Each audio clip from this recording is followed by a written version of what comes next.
This battle will be fought using the original first edition Warhammer 40,000 Rogue Trader rules from 1987, and it's not supposed to be a fair fight. This is going to be the opening engagement in the next chapter of the Gharadon Reach campaign. We are on Naryx Theta, an industrial hive world in the Naryx system. It's polluted, its cities are overpopulated, but it is essential to the Imperium, and it's also unstable and on the brink of collapse. The ruling elite, officially loyal to the Imperium, are corrupt, insulated, and increasingly paranoid. Beneath them, the manufactoria workers are malnourished, indoctrinated, and on the edge of revolt. Cult symbols have appeared on forge walls. Sabotage is whispered in the dark. And what's worse, some Mechanicus enclaves have withdrawn to isolation, rerouting data feeds through ancient backup systems. Whether they fear chaos, the Imperium, or something else entirely is unclear. But what is clear is that Naryx is a linchpin in the Gharadon Reach, and it may not stay loyal for long. So, if you want to follow the wider campaign, you can explore the Gharadon Reach map and system lore on the website, along with the full background for the Fighting Tigers chapter. Links in the description. This battle takes place on the edge of the Hel Furnace Zone of Naryx Theta, a quarantined manufactorum district choked by smog and corrupted data systems. This is the place where the inhospitable desert of Naryx Theta touches the edge of the manufactorum complexes. The foliage of the desert undergrowth has been tainted unnatural colours by the toxic fumes of the fuel refineries. The board is set up as an 8 by 6 foot table, split between dense industrial terrain and open red desert with a few bits of foliage. There's heavy line of sight blocking across the table using pipes, towers, refinery structures, hills. I've linked a few videos on the channel showing how this terrain was built, including both the industrial sections and the desert board. At the centre of the battlefield is a relay tower. A signal has been received from a fuel refinery indicating that a Mechanicus enclave has identified a heretic cult of machine worshippers who plan to disrupt vital fuel supplies. A small force of the Scout Company of the Fighting Tiger Space Marines has been operating in the Furnace Zone to track and verify this activity. They have located this beacon, but it's a trap.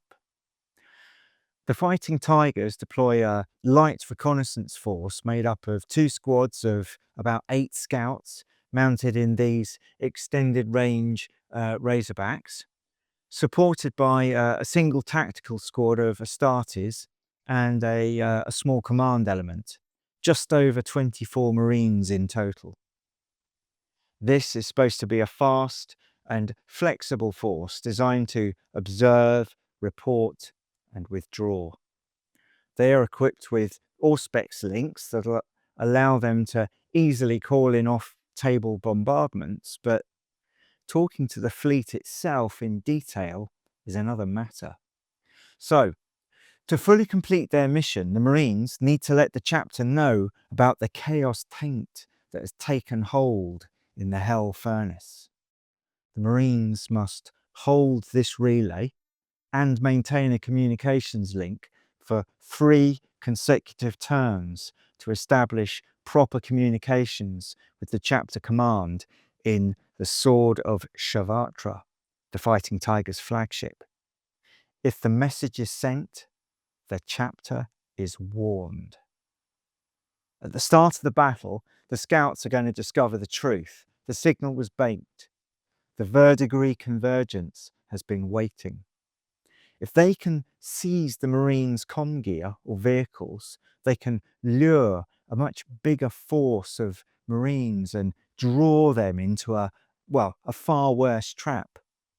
The Chaos Force consists of more than 60 cultists armed with auto guns and las rifles, riding to battle on their Anaconda hover speeders and supported by a small contingent of traitor marines.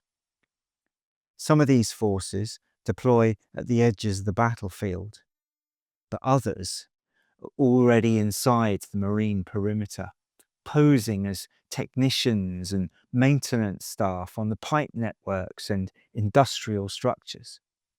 At the start of the game, Chaos units will appear within the marine lines. So this is not a standard engagement. There's no way out, and pretty much no chance of survival. The Marines are surrounded before the first shot is fired. And to make things worse, if a Marine is defeated in close combat, his comms gear is captured. And if Chaos gains control of the signal or a loyalist Auspex communicator, they're going to use it to lure in that larger Imperial force. Now, the Scouts cannot win this battle through survival. They are outnumbered and outmatched, but they cannot afford to lose the initiative.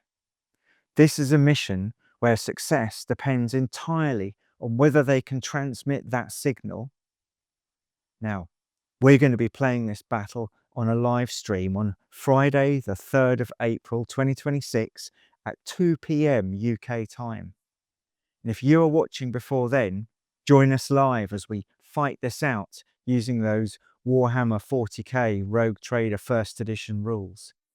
And if you're watching after, I'm going to link the full battle report in the description of this video.